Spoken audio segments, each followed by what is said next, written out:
আজকে যে গল্পটি আমি আপনাদের শোনাবো সেই গল্পটি লিখেছেন স্বনামধন্য লেখক বিভূতিভূষণ বন্দ্যোপাধ্যায়ের সুযোগ্য পুত্র তারাদাস বন্দ্যোপাধ্যায়। গল্পটির নাম ওখানে অমঙ্গল। গল্পটি কেমন লাগলো অবশ্যই জানাবেন, আর যদি ভালো লেগে থাকে তাহলে আমার চ্যানেলটিকে সাবস্ক্রাইব করবেন, লাইক করবেন। আমি হৈমন্তী, শুরু করছি আজকের গল্প।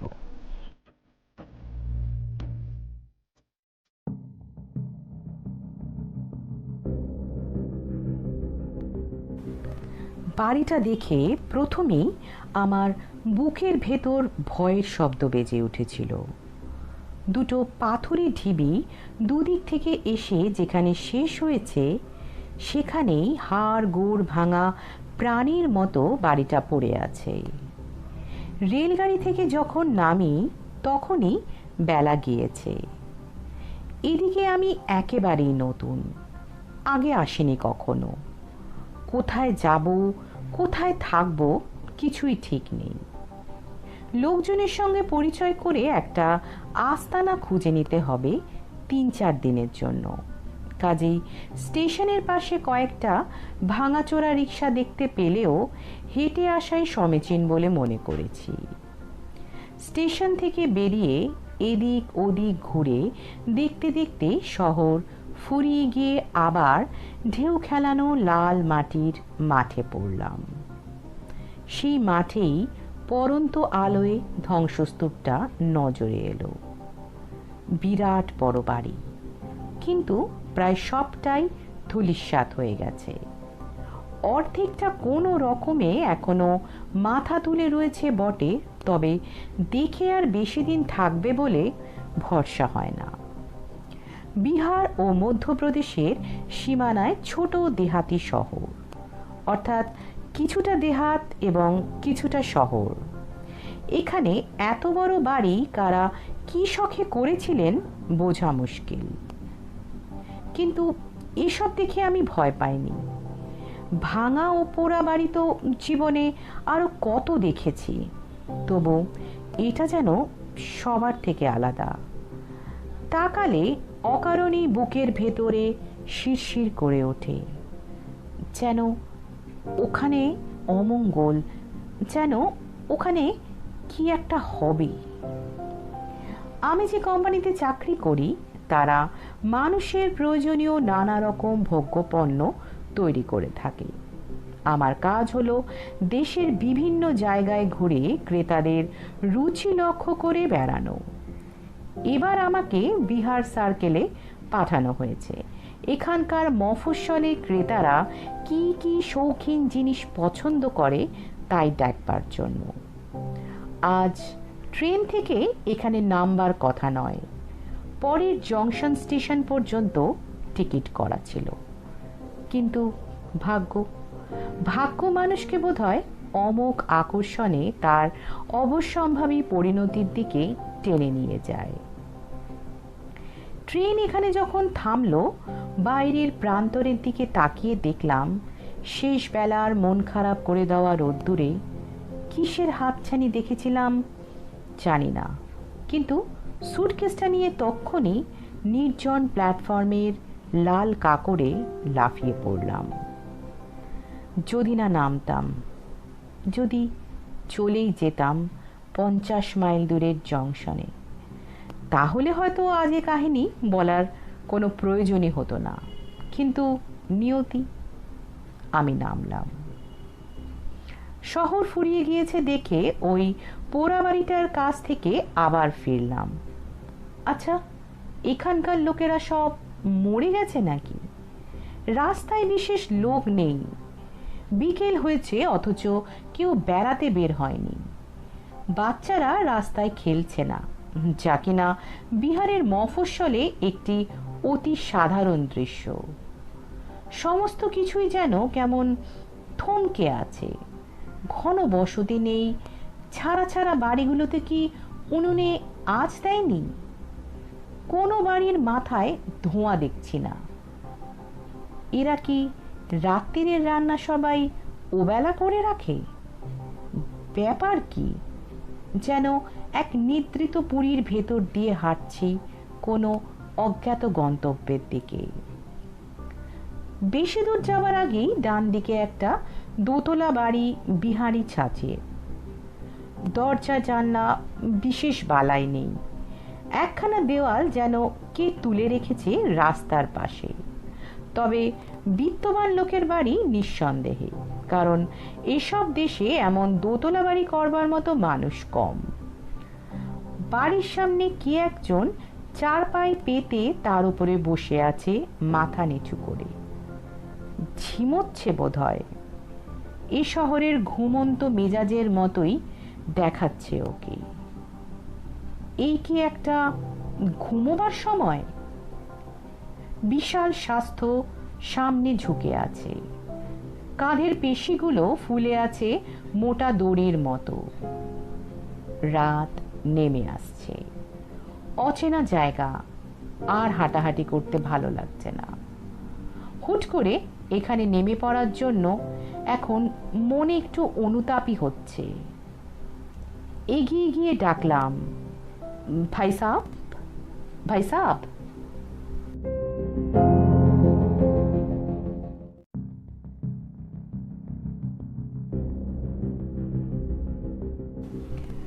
প্রথমে কোনো সাড়া নেই, তারপর লোকটা আস্তে আস্তে মাথা তুলে আমার দিকে তাকালো। উহ, কি কদাকার মুখ! আমরা ঠিক যে অর্থে বিভৎস বলি তা নয়, গঠনের দিক দিয়ে তার মুখ হয়তো মোটামুটি চলনসই, কিন্তু সমস্ত চেহারায় তার যেন কি এক নোংরামি, শয়তানি আর কদর্যতা মাখানো, যেন এইমাত্র খুন করে এসে হাতের রক্ত ধুয়ে ফেলে সাধু সেজে বসেছে। ঐষৎ লাল দুই চোখ, সেদিকে তাকালে মনে হয় শুধু চোখ দিয়ে বুকের একেবারে ভেতরটা পর্যন্ত দেখে নিচ্ছে। লোকটা কথা বলছে না, কেবল শীত ঘুম ভাঙা সাপের মতো ঠান্ডা নিষ্পলক দৃষ্টিতে তাকিয়ে আছে।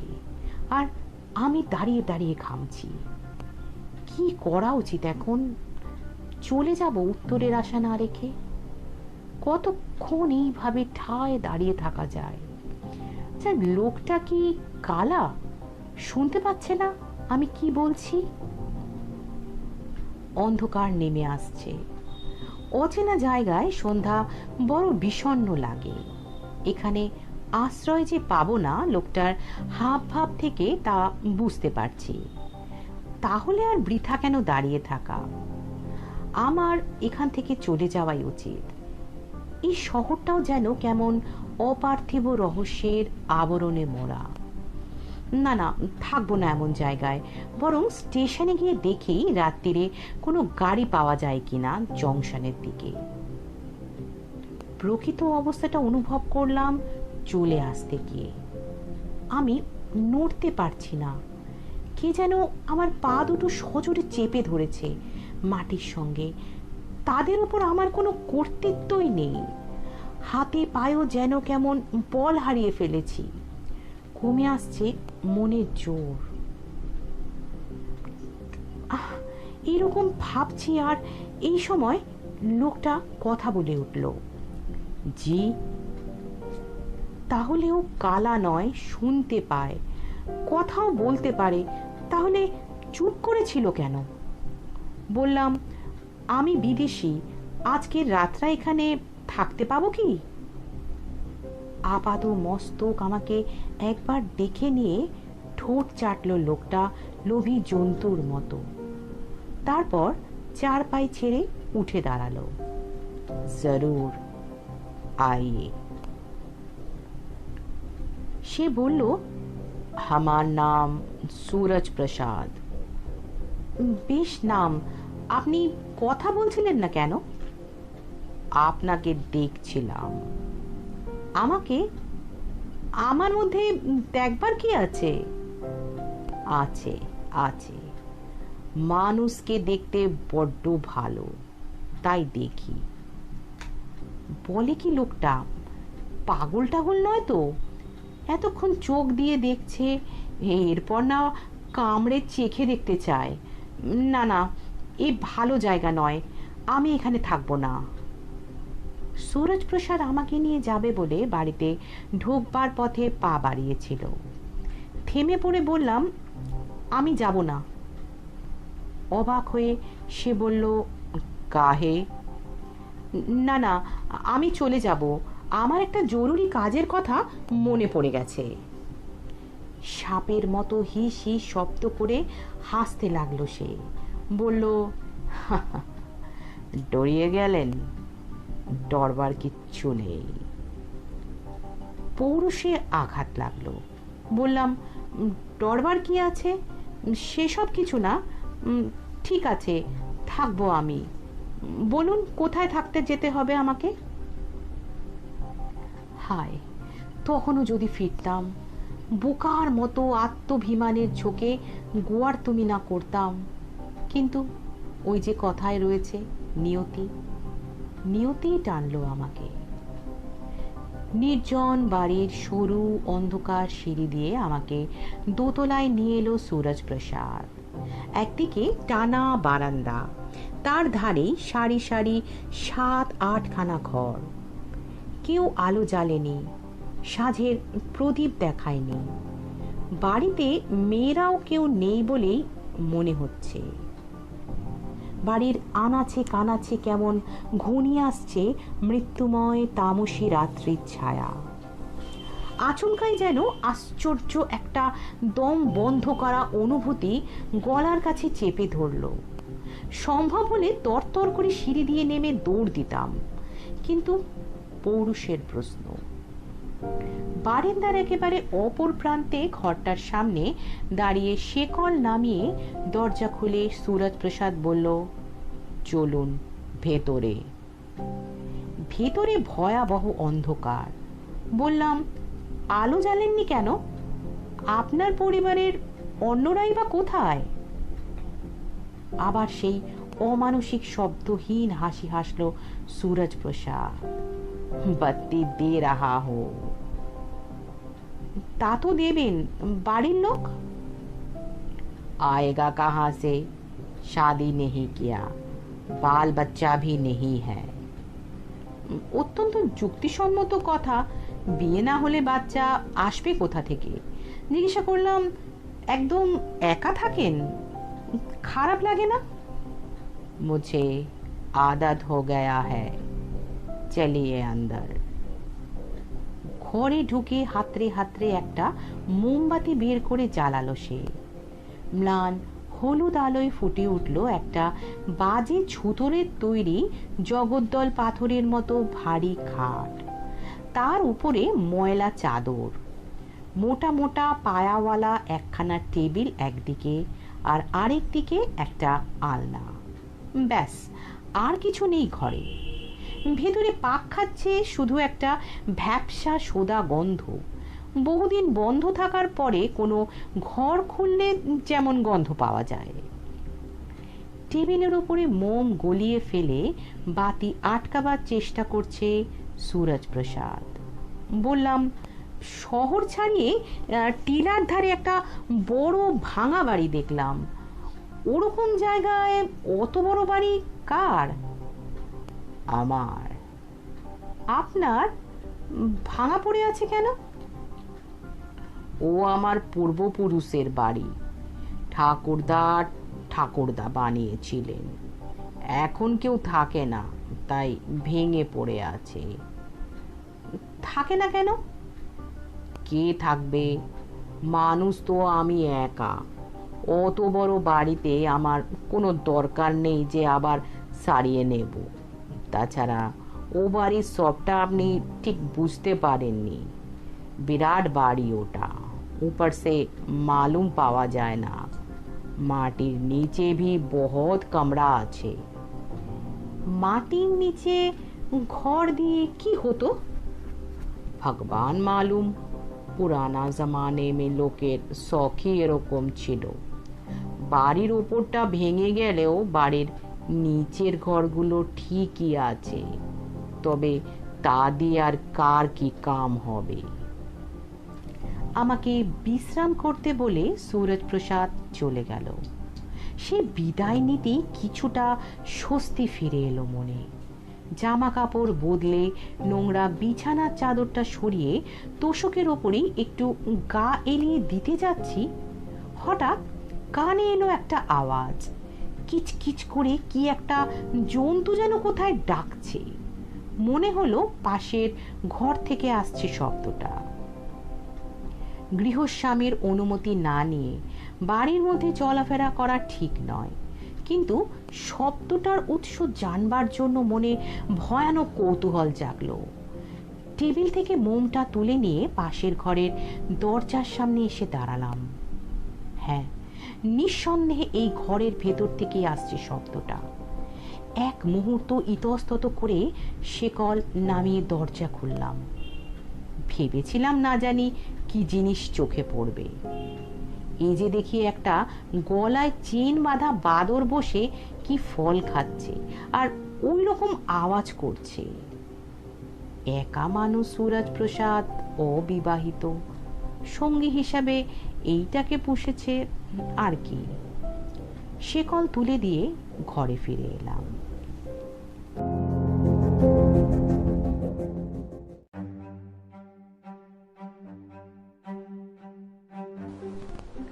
সময় যায়, রাত 10টা। এই সময় এসে খেতে ডাকলো সুরজ প্রসাদ। একতলার বারান্দায় মোটা দুখানা আসন বিছিয়ে খাবার জায়গা হয়েছে। না, আতিথ্য ভালো লোকটার। হাতে গড়া মোটা মোটা আটার রুটি, ঝিঙের তরকারি, আলুর ভাজি আর খাঁটি দুধের ঘন ক্ষীর। পরিতৃপ্তি করে খেতে খেতে জিজ্ঞাসা করলাম, কাউকে তো দেখছি না কাজের লোক, এই রান্না করলো কে? আমি নিজেই করেছি, লোক কি দরকার? আপনি একটা বাদর পুষেছেন দেখলাম, পশু পাখির শখ আছে নাকি? জি, একা থাকি, কোনো একটা চিড়িয়া থাকলে ভালো লাগে। খাওয়া হয়ে গেলে আবার ঘরে এসে শুয়ে পড়লাম। সুরজ প্রসাদ নতুন একটা মোমবাতি দিয়েছে, সেটা না ধরিয়ে রেখে দিয়েছি টেবিলে। রাতে লাগতে পারে। এটা তো ফুরিয়ে এসেছে। বিছানায় গা ঢেলে দিয়ে মনে হলো, এই যা, ঘরের দরজাটা ভেজিয়ে দিয়েছি বটে, কিন্তু খিল লাগাইনি। একবার ভাবলাম যাই, উঠে খিলটা লাগিয়ে দিয়ে আসি, কিন্তু সমস্ত শরীরে সারা দিনের ক্লান্তি নেমে এসে বন্যার ঢলের মতো। কি আবার উঠে দরজায় খিল দেয়? দূর, তাছাড়া চোর যদি আসে আমার নেবেটা কি? পয়সা করেও বিশেষ কিছু নেই সঙ্গে। আচ্ছা, সুরজ প্রসাদ লোকটা বোধ হয় সত্যি খারাপ নয়। হাব ভাব একটু কেমন কেমন বটে, তা সে অনেকেরই অমন বেয়াক্কেলে ব্যবহার হয়, আমি দেখেছি। মানুষ তো ভালোই, বেশ যত্ন করে খাইয়েছে। এই সব সাত পাঁচ ভাবতে ভাবতে কখন যে ঘুমিয়ে পড়েছি জানি না। আচমকাই জেগে গেলাম। রাত কত হয়েছে কে জানে। মোমবাতিটা জ্বলে জ্বলে শেষ হয়ে নিভে গেছে। গাঢ় অমাবস্যার মতো অন্ধকার চারিদিক। অন্ধকার যেন ছুরি দিয়ে কাটা যায়, এতটাই অন্ধকার। চোখ বুজে ঘুমোবার চেষ্টা করব, এমন সময় একটা অদ্ভুত আওয়াজ শুনলাম। ক্যাঁচ। কিসের শব্দ ওটা? প্রথমে বুঝতে পারলাম না, তারপরে একটা সম্ভাবনার কথা মনে হতেই বুক হিম হয়ে এলো। বিকেলে সুরজ প্রসাদ যখন আমাকে ওপরে নিয়ে এলো, তখনই লক্ষ্য করেছিলাম এ ঘরের দরজাটা খোলবার সময় ক্যাঁচ করে শব্দ করে। কবজায় তেল না দেওয়ার ফল। তাহলে এই অন্ধকারে আমাকে ঘুমন্ত ভেবে কেউ কি দরজা ঠেলে ভেতরে আসবার চেষ্টা করছে? যদি তাই হয়, তবে আমার রাতের অজানা অতিথি খুব চালাক, একেবারে অনেকখানি খুলে ফেলছে না। প্রথমত, তাতে যদি আমি জেগে থাকি উঠে যেতে পারি। দ্বিতীয়ত, যদি জেগে না থাকি তবে জেগে যেতে পারি। একটু একটু করে পাল্লা ফাঁক করছে সেই। অনেকক্ষণ ধরে জেগে জেগে শুনলাম, মাঝে মাঝেই ক্যাঁচ ক্যাঁচ করে শব্দ হচ্ছে। বিকেলের মতো সেই শারীরিক অনড়তা হঠাৎ যেন আবার ফিরে এলো। একটু চেষ্টা করলে টেবিলের ওপর থেকে মোমবাতি আর দেশলাই নিয়ে আলো জ্বালানো যায়, কিন্তু কাজটা করে কে? শরীরে কে যেন ভারহীন চাপ দিয়ে আমাকে বিছানার সঙ্গে চেপে ধরে রেখেছে। দূর থেকে কেউ কি সম্মোহন করেছেন নাকি কে জানে, নইলে আমার নিজের হাতে পায়ের ওপর আমার নিজেরই কোনো জোর নেই। শব্দটা আর হচ্ছে না, তার মানে দরজাটা সম্পূর্ণ খুলে গিয়েছে, এবং যে খুলেছিল সম্ভবত সে এখন ঘরের ভেতরে এসে দাঁড়িয়েছে। কি ভয়াবহ অনুভূতি! আমি চিত হয়ে দুহাত দিয়ে দু পাশে বিছানা আঁকড়ে ধরে অন্ধকারে চোখ মেলে শুয়ে রয়েছি, আর ঘরের মধ্যে এক অজানা এবং অদেখা উপস্থিতি। এবার খুব অস্পষ্ট হলেও নির্ভুলভাবে শুনতে পেলাম নিঃশ্বাস প্রশ্বাসের শব্দ। বড় হাড়ের মধ্যে মাথা ঢুকিয়ে জোরে জোরে নিঃশ্বাস নিলে নিজের কানে যেমন শোনা যায় তেমনি। তাহলে ভ্রম নয়, মায়া নয়, আমার ভীতিকাতর মনের ভ্রান্ত প্রত্যক্ষণ নয়, সত্যি কেউ এসেছে ঘরে। এই শব্দই তার অমোঘ প্রমাণ।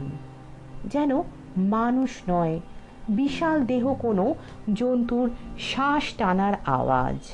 জোর করে মনকে ব্যাপৃত করলাম অন্য চিন্তায়। অবস্থার উপরে কর্তৃত্ব করতে হবে আমাকে, তাছাড়া কোনো পন্থা নেই।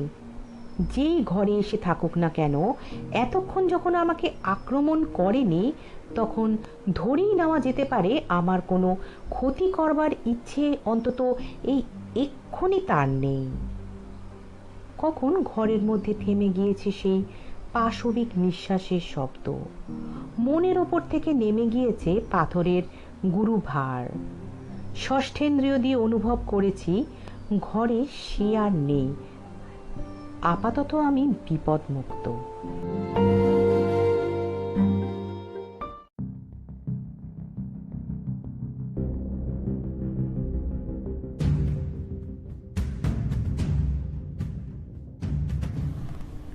সকাল হয়েছে দেখি सूरज प्रसाद এসে ডাকছে আমার বিছানার পাশে দাঁড়িয়ে। বাবুজি উঠিয়ে চায় नहीं पिएंगे। ঘুম ভেঙে মনে পড়ে গেল গত রাত্রের অমানুষী অভিজ্ঞতার কথা, কিন্তু এখন সকালের আলোয় ভয়ের একটা টুকরো পড়ে নেই কোথাও।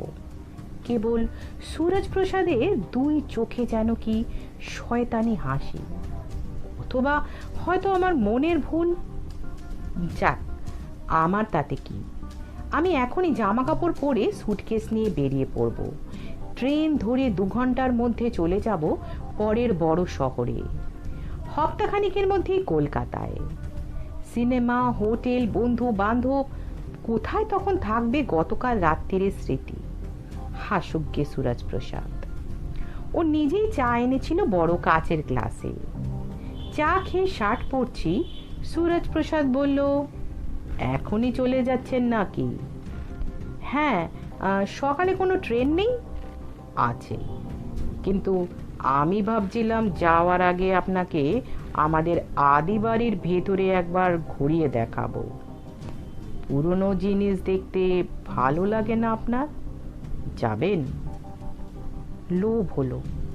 যে যুগ চিরদিনের জন্য চলে গেছে আর ফিরে আসবে না, তার ফেলে যাওয়া নিদর্শন দেখতে বড় ভালো লাগে। কলেজে পড়বার সময় বন্ধুরা মিলে কত ঘুরেছি গৌড়, শুশুনিয়া, চন্দ্রকেতুগড়ে। একবার গেলে মন্দ হয় না। এই দিনের আলোয় सूरज প্রসাদ আমার কি করবে? ওর স্বাস্থ্য অবশ্য খুবই ভালো, তবে আমিও নিতান্ত দুর্বল নই। তাছাড়া গতকাল রাত্রিরে যখন সম্পূর্ণ অতর্কিতে আমাকে আক্রমণ করার সুযোগ ছিল, সেই সময় না করে এখন উজ্জ্বল দিবালোকে তা করবার কোনো অর্থ হয় না। যাব, নিশ্চয়ই যাব ওর সঙ্গে। বললাম, চলুন যাব। বেরোলাম। পাথুরে দেশ। সূর্য উঠতে না উঠতেই পাথর তেতে উঠেছে। বাইরে থেকে সুরজ প্রসাদের পৈতৃক বাড়ি যতখানি ধ্বংসস্তূপে পরিণত বলে মনে হয়, ব্যাপার আসলে অত দূর নয়।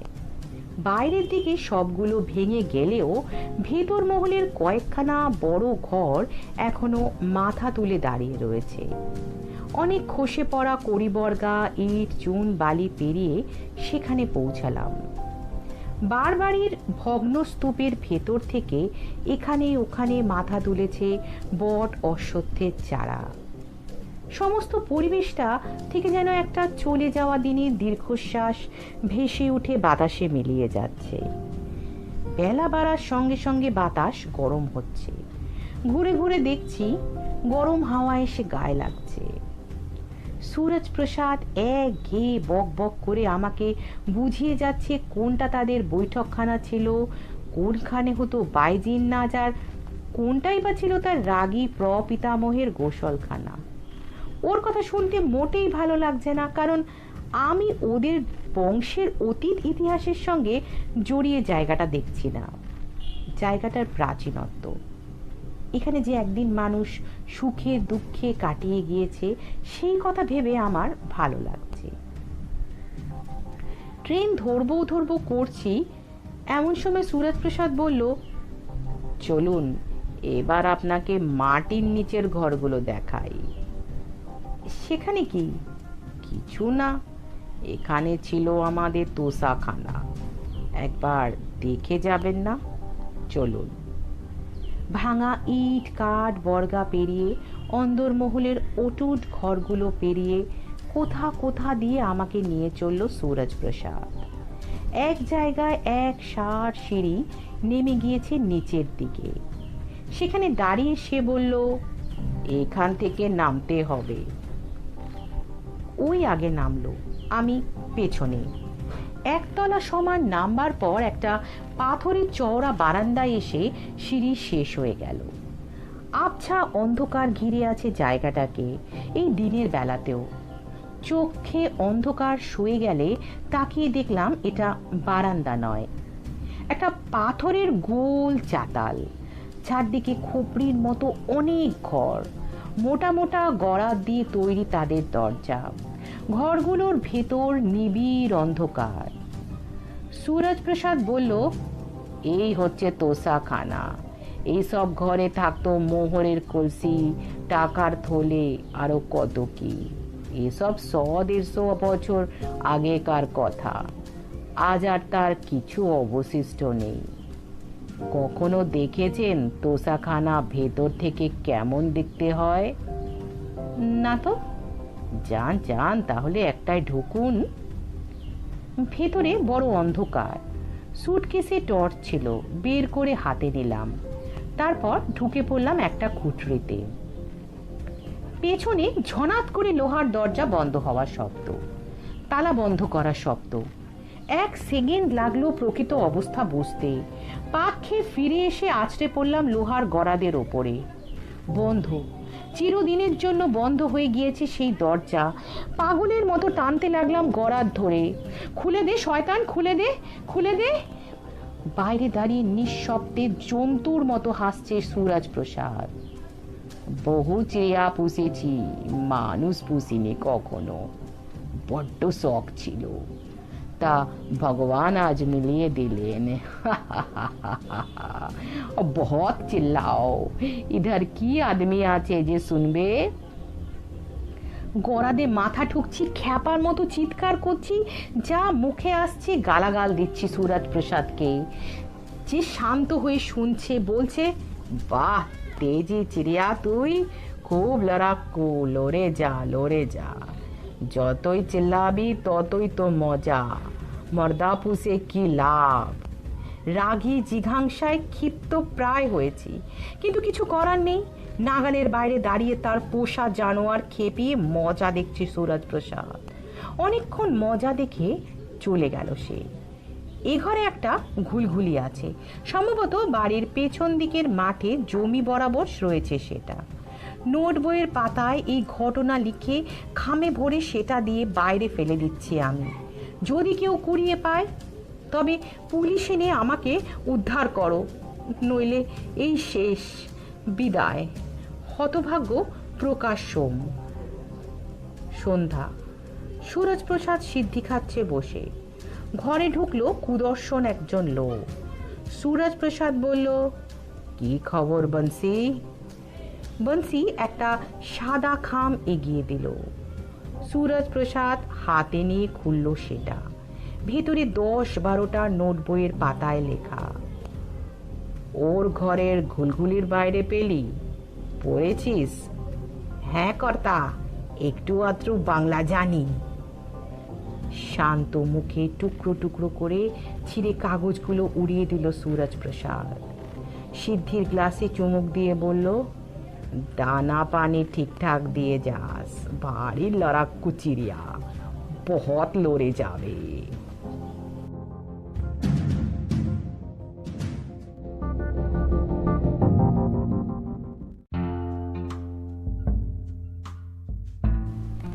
গল্পটি এখানেই শেষ করছি।